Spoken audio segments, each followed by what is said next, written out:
Paraense de traços fortes, ela é uma atriz que vive intensamente o cinema brasileiro.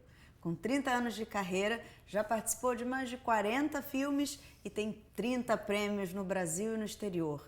Eu tenho muito prazer de receber aqui no estúdio do Revista uma das nossas musas do cinema nacional, uma grande estrela do cinema brasileiro, Dira Paz. Oh, ei, mas você é mesmo, você é muito maravilhosa Não, mesmo. Obrigada pelo carinho de vocês.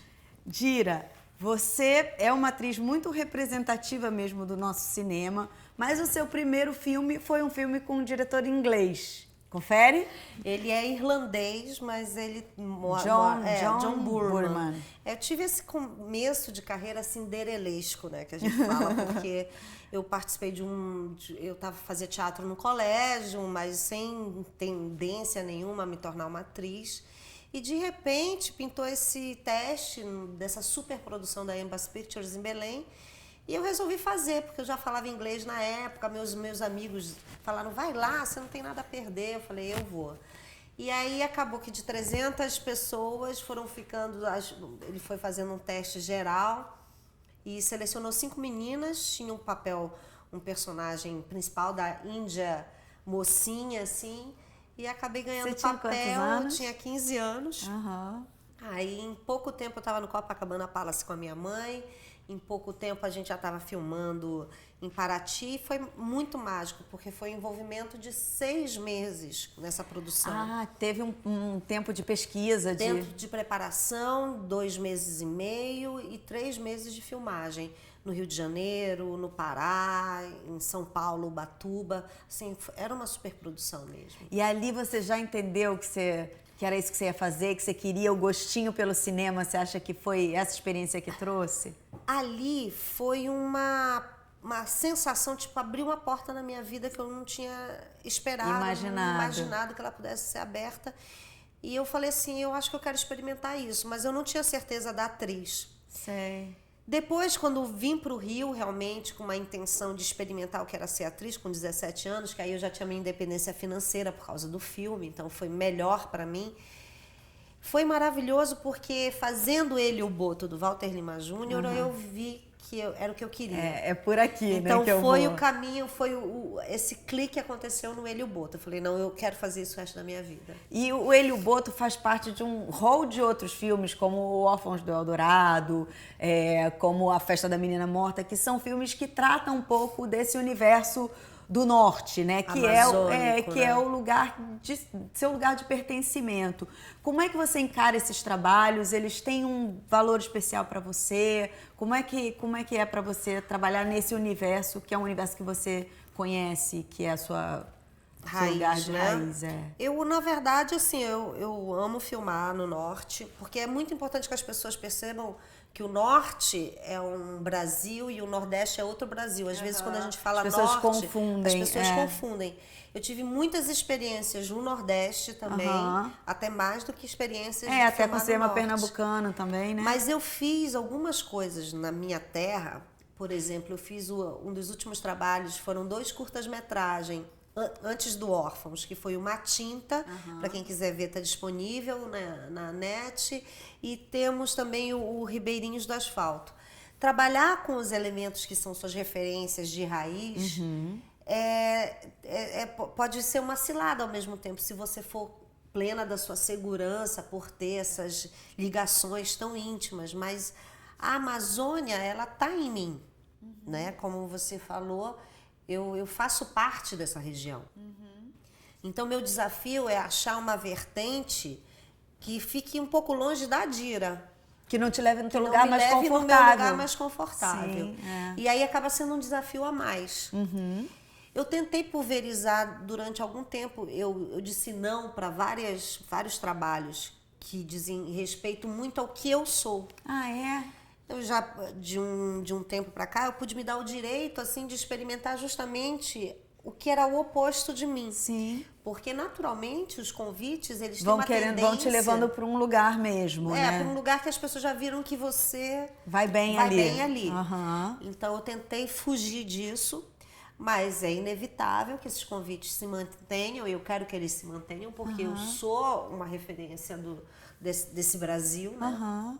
Mas eu decidi, assim, que também isso tinha que estar pulverizado em outros trabalhos para que eu me sentisse desafiada. Sim. Então, eu gosto muito desses trabalhos. Eu, por exemplo, no Órfãos do Eldorado, ela era um personagem que, além de ser um personagem amazônico, é um personagem literário. Porque quem lê o livro do Milton Ratum percebe, assim, a importância daquela mulher dentro daquele universo masculino que o livro traz.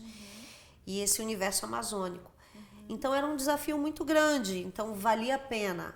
Assim, agora, fazer a Amazônia só pela Amazônia, pela aparência... Pra ficar numa coisa externa, né? E estética, isso não tem me atraído, não.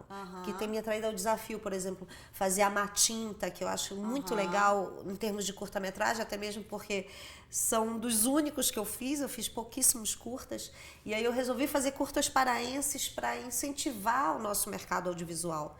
Então, são 2 curtas que foram muito bem. Eu recebi o prêmio de melhor atriz no Festival de Brasília, pelo Matinta, então eu recomendo às pessoas. E o Ribeirinho do Asfalto, também, eu recebi o Kikito de melhor atriz de curta-metragem. E você é uma figura, assim, quando eu falo que você é uma musa do cinema, não é uma alegoria boba, assim, porque realmente você é uma mulher engajada, uma mulher que vive o cinema de uma forma muito plena. Você também meio que ajudou a organizar o Festival de Cinema de Belém, né? Foi uma época que, assim, eu vivi exclusivamente, assim, o cinema durante 20 anos da minha carreira. Eu tenho 30 anos de carreira, então eu tô há 10 anos, a grosso modo falando, fazendo televisão. Mas não deixei de fazer cinema. Sempre nos intervalos eu encaixo alguma produção que esteja em andamento. Mas aí eu percebi, assim, mesmo quando eu começar, assim, eu tava num auge tinha filmado, batido um recorde mesmo, acho que uns 6 longas por ano. Caraca. E longas com personagens grandes, assim. Aí eu voltava para Belém, as pessoas falavam, você tá parada, né?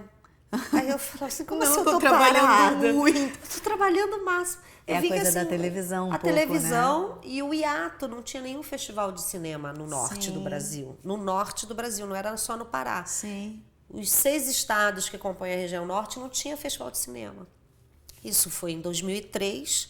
Eu tinha filmado a beça de 2000 a 2003 muito. Entre eles, filmes que ficaram marcantes, como Amarelo Manga, assim, e outros filmes que eram... Meu Tio Matou um Cara, eu tinha filmado, assim, norte e sul do país, sabe? Eu falei, a gente está precisando de um festival de cinema aqui. Então, eu produzi o festival de cinema durante 7 anos. E aí, esse foi um momento maravilhoso, porque eu realizei um sonho, que não era era além do festival de cinema, que era fazer um festival de cinema itinerante. Hoje em dia isso é muito popular, mas em 2003 isso era uma grande novidade também. Então a gente ia em lugares que não tinham luz, levar cinema. Então essa experiência foi única, essa experiência é a menina dos meus olhos. E é uma experiência que eu pretendo retomar daqui a um tempo, que é ter essa liberdade da itinerância com o cinema. O cinema vai aonde o povo está. E isso é um sonho que eu pretendo retomar, que é não fazer um festival de cinema localizado numa cidade. É levar esse festival por lugares onde ninguém leva a cultura, sabe? Eu lembro de uma experiência que eram 7 horas da noite que estavam marcadas a sessão, porque você tem que esperar anoitecer. E deu 15 para as 7, não tinha ninguém. Deu 10 para as 7, não tinha ninguém. Quando deu 5 para as 7, chegou todo mundo. Que legal. E foi uma coisa maravilhosa, que eu falei, nossa, as pessoas estavam arrumadas, chiquérrimas. Isso foi no Furo do Cumbu, um dos afluentes ali da Baía do Guamá, no Pará.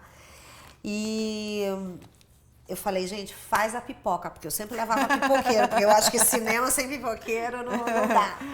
E aí o cheirinho da pipoca, a alegria das crianças, a confraternização, eu falei, essas pessoas sempre foram ao cinema. Ai, que legal. Ou seja, o cinema, ele faz parte do universo imaginário, humano. Mesmo você nunca tendo tido a experiência de ir numa sala, ele faz com que você entre nesse comportamento Quase que automaticamente, né? automaticamente, Instintivamente, né? do deslumbramento pela imagem. Sim. Foi uma experiência maravilhosa. Muito mágico mesmo, né? É. E você tem uma postura assim engajada mesmo. Você se envolve você tem uma relação com uma ONG, né? Que é a ONG Movimentos Humanos de Direitos. Como é que veio para você a oportunidade de participar dessa ONG? Qual é exatamente o seu relacionamento com eles? Olha, Natália, aqui a palavra engajada as pessoas hoje em dia usam de maneira pejorativa. Eu acho até que melhorou um pouco, eu né? acho maravilhoso, Melhorou um pouco. porque eu acho que a gente deveria ser mais, de uma forma geral, exatamente. mais comprometidos, né? A gente é pouco comprometido, né? E antes de ser atriz, eu já tinha essa inquietude. Sei. Minha mãe é uma pessoa muito ativa socialmente, assim, como eu falo, ela é uma assistente social nata. Ela sempre teve atitudes transformadoras ao seu redor. Ah, que legal. Isso dentro de casa, fora de casa, em volta do nosso sítio e tal. E eu sempre admirei muito isso. O Pará é um lugar de muitos conflitos de terra. Desde a década de 80, final de 80, que eu tenho consciência da importância do Pará no escoamento da exploração ambiental que existe. Porque o Pará tem a Transbrasiliana, que vai de Belém a Brasília, uma reta. Então, assim, o Pará ele tem um porto estratégico para toda a Europa, assim, né? Nós estamos lá em cima, para a América do Norte. Então, o Pará é um lugar de grandes disputas, né? Assim, tanto pela terra quanto pelo extrativismo das riquezas naturais que nós temos. E eu sempre tive essa inquietude.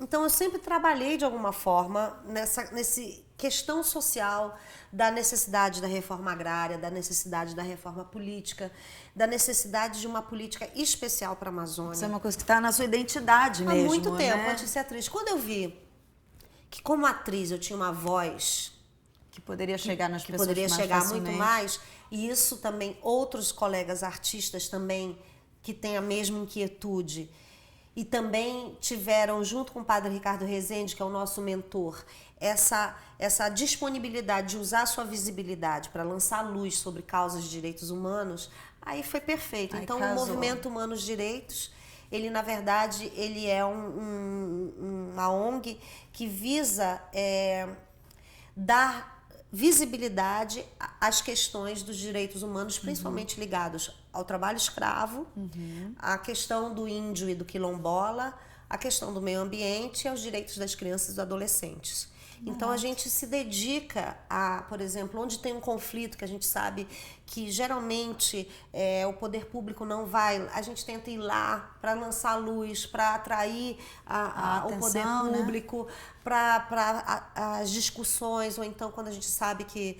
Isso é uma das ações, né? Estou dando um exemplo. Vai ter um julgamento, a gente conseguir o julgamento dos mandantes, que isso é uma coisa muito rara de acontecer. Você julga os pistoleiros, mas você não julga os mandantes dos pistoleiros. Olha, então a gente é mais grave ainda, é mais né? grave ainda. A gente vai para o julgamento, a gente fica sentadinho lá, colocando uma pressão. Os algozes, às vezes pedem autógrafo pra gente, a gente está contra eles, mas tem uma hora que fica todo mundo... Tudo bem, vamos lá, né? Mas é uma tentativa de lançar luz sobre essas questões. Cidadania mesmo, né? Assim, de se colocar. Porque o artista, ele é cidadão. Ele não esquece do passado ou do ambiente dele para poder fazer arte. Né? E se você tem algum destaque na sociedade, né? Se você pode ter a oportunidade de falar para muita gente, né? É uma responsabilidade também. Exato, então, e também é um risco, porque tem muita gente que não gosta de artista que tem uma posição que se política. Coloca, é verdade. Quando a gente fala de política, não é partidarismo. Sim, claro. É a atitude do ser humano de conviver com as leis que são impostas, né? Exatamente. Então é por aí. E aí você está fazendo um filme agora que meio flerta com a política, embora seja uma comédia, que é o Mulheres no Poder. Você acha que esse teu engajamento, enfim, essa tua relação com as questões de cidadania, ou questões, entre aspas, políticas, te ajuda na hora de fazer um personagem assim? Você tem memórias de personagens que você possa jogar nessa personagem? De pessoas, né? Que você possa jogar na personagem? Olha, Mulheres no Poder é um filme muito interessante, porque ele é uma provocação. Eu acho muito mais, e além de ser uma comédia, mas é uma provocação. E há pouco tempo atrás não estava no vocabulário público as palavras licitação, delação premiada, sei lá, esses termos que hoje em dia fazem parte. Infelizmente todo mundo já está sabendo. Infelizmente não, felizmente todo mundo está sabendo. Exatamente, mas infelizmente a gente tem que lidar com essa coisa inescrupulosa, né, que é a corrupção. É verdade. E o Mulheres no Poder, ele vem brincar com uma coisa que eu gosto muito, que é a inversão de papéis. Não é que as mulheres, elas são tratadas no filme como se nós fôssemos homens, né, se a gente teria um comportamento diferente, porque nós somos humanos. A discussão não é uma questão de gênero, mas sim uma questão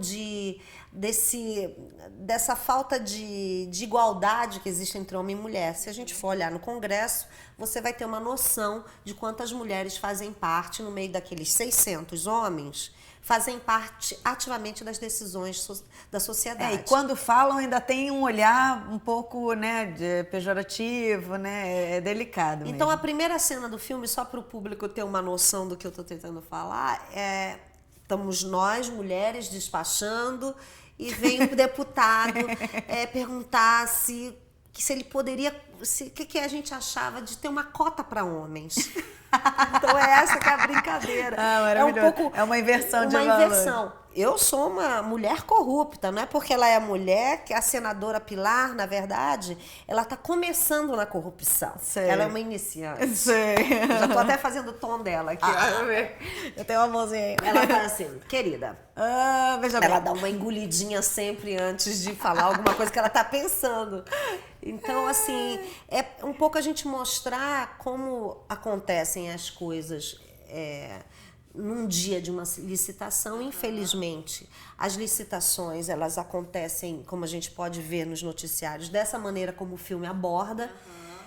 E eu acho que essa brincadeira é um plus a mais para a comédia, que é assim, colocar os homens precisando de cota para poder participar das decisões do Congresso. E nada melhor do que o humor para poder falar de política também, preciso né? rir, né, Natália? A gente tem que poder... Chaplin fala, um dia que você passa na vida que você não riu, é um dia perdido. É um dia perdido, é verdade. O que você vai fazer na vida se também você não consegue dar uma gargalhada? Apesar das dificuldades de tudo, a gente tem que ter bom ânimo, Você tem que procurar o que é que te dá, o que é que te provoca um sorriso feliz, né? É verdade.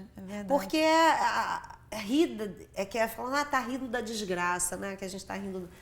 Mas é preciso ter bom humor, porque senão você sucumbe nas angústias. Porque a maneira de olhar para as coisas, você tem duas opções, né? Ou você ri ou você chora. Então vamos tentar transformar por esse lado também, né?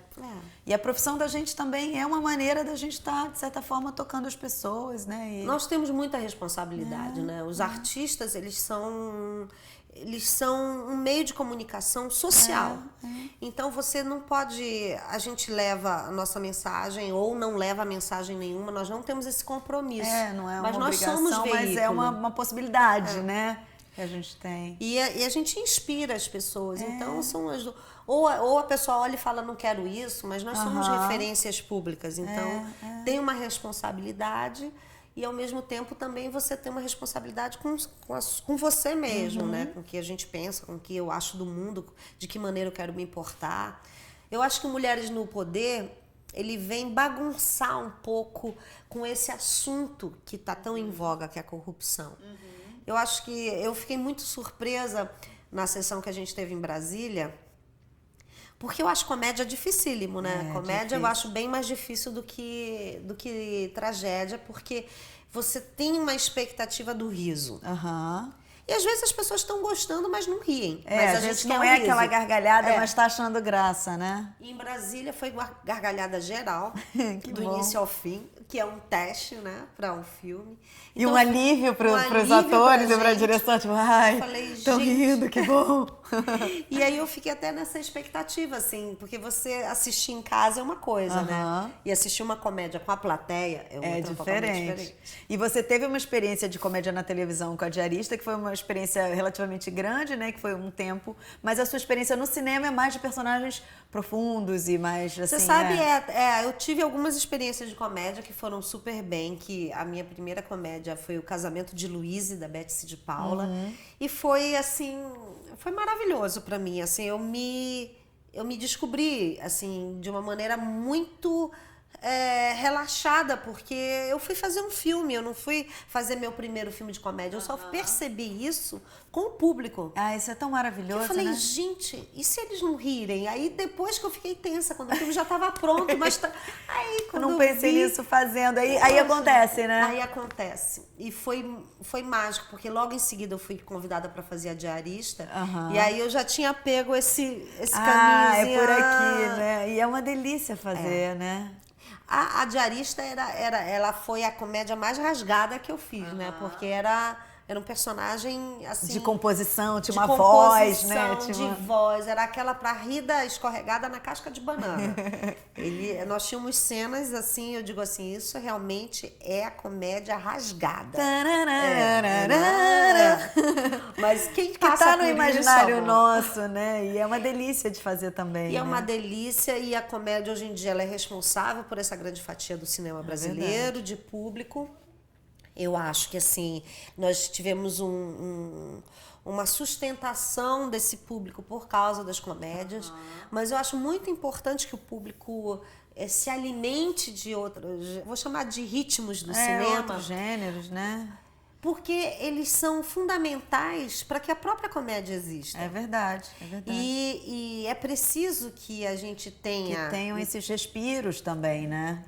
Que são as grandes transformações. Sim, então, assim, o cinema brasileiro, ele hoje em dia tem um público voltado para comédia, mas você vê o cinema brasileiro com filmes que não são cômicos, que não são comédias, nos melhores festivais ganhando os melhores prêmios. Não, isso é maravilhoso. Você tem experiências muito legais, assim, duas experiências que eu posso ressaltar, assim, que seriam o Amarelo Manga e a Festa da Menina Morta, né? Que são eu acho que Dois Filhos de Francisco, Dois Filhos que de foi Francisco. um filme que teve... Mas o Dois Filhos de Francisco já é um filme maiorzão, né, assim. Eu acho que o Amarelo Manga e a Festa da Menina Morta são produções, né, alternativas, assim, né, tipo, eu diria ousadas assim, nesse lugar da pesquisa onde a preocupação não é o grande público, né? Não é assim exatamente, é fazer uma bilheteria, mas é um filme voltado para as ideias do artista, que é o roteirista, o diretor, quem está compondo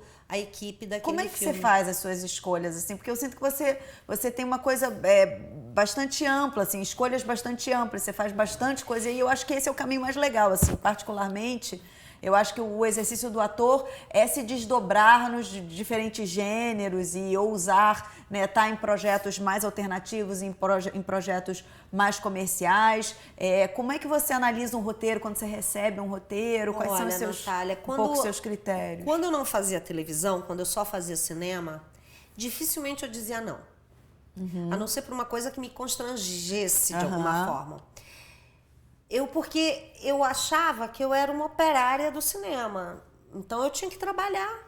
Então, assim, você não vive de roteiro bom. Você vive de trabalho. Então, porque eu pensava assim, o filme pode ser ruim, mas eu posso fazer uma boa cena. E você sabe que esse raciocínio estava bom? Porque num filme ruim, se você faz uma boa cena... Você está contribuindo para aquele filme. Você se destaca. E você entra numa prova. Então, o filme pode não ser tão equilibrado e tão bom, lógico que eu também não entrava em furadas. Mas eu digo assim, eu li o roteiro, não gostava do roteiro, mas eu falava, mas minhas cenas podem ser boas. E isso muda aquilo que você estava falando aqui, que a gente estava conversando antes, né? De como no tempo as experiências vão... Porque no tempo tem filmes que te surpreendem, coisas que você achava o máximo e que envelheceram, e coisas que você nem achava interessante que estão atuais. Então você não é dono dessa verdade. E eu percebi também que no cinema, que eu achei que, apesar de eu ser tão jovem, eu tive essa perspicácia, que uma cena durante 2 horas é muita coisa. Então você pode atrair os olhares das pessoas para o seu trabalho com uma cena durante 2 horas. E geralmente, quando a gente assiste um filme, a gente lembra de 1 a 2 cenas mesmo, de verdade. Alguma coisa que te capta, né? Você não lembra exatamente, a não ser que você assista várias vezes de todo o filme. É verdade. Tem uma coisa só que fica na sua memória. É verdade. Então eu escolhia, agora eu mudei um pouquinho. Mas eu escolhia o que não me constrangia, eu faria. Eu fiz muitos filmes sabendo, eu brincava assim, trabalhamos com roteiros ruins, trabalhamos. Mas ao longo do tempo aí eu comecei a ter menos tempo, né? Porque eu comecei a fazer televisão, eu realmente tive que contemporizar, porque o tempo ficou menor. Então eu tentei buscar, Natália, a variedade dos personagens. Então foi... nos últimos anos eu tenho ido atrás do que é novidade artística para mim. E às vezes as pessoas falam, você quer fazer... Não, eu quero novidade artística. Dentro do universo popular ou dentro do outro universo mais sofisticado, ou um universo mais intelectualizado, mas assim, coisas que sejam surpreendentes para a atriz que ainda não experimentou aquele sabor. Então, assim, a minha busca hoje em dia é atrás de novos sabores, novas alquimias. Eu às vezes recebi um roteiro que eu não curti o roteiro, mas quem ia fotografar era um fotógrafo que eu admirava. Sim. Quem ia dirigir era um diretor que eu admirava. Então, eu sempre também escolhia conhecer essas pessoas através do trabalho. Então isso para mim, o resultado às vezes, que a gente fica muito hoje em dia porque a resposta do público é muito efusiva através das redes sociais, mas naquela época a consequência... O resultado já era, né? O que era importante era o processo para mim. E hoje, assim, eu também busco ainda essas parcerias.